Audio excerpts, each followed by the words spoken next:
Alright, so I cleaned off the lens. I'm hoping this looks better. I didn't change any of the recording settings, so maybe I need a more DPI or something. We'll check this, see if this works. And see if it comes out a little better for you guys. It's a little pockmarked, got a couple bubbles that came up late. But if we could get in there, see if this thing will focus. Focus, there we go, nice.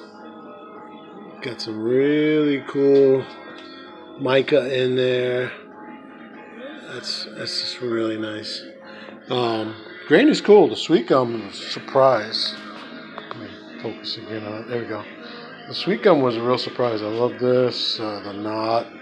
It just worked so well, I thought, with the bronze mica. I didn't want to do anything goofy with it, like a,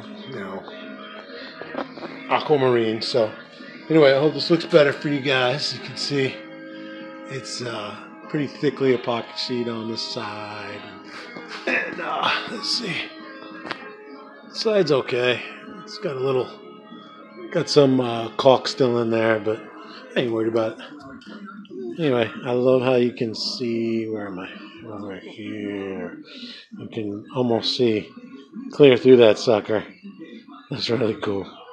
Anyway, there's the brackets now. You can see those. Tell me if it looks better. Love you guys.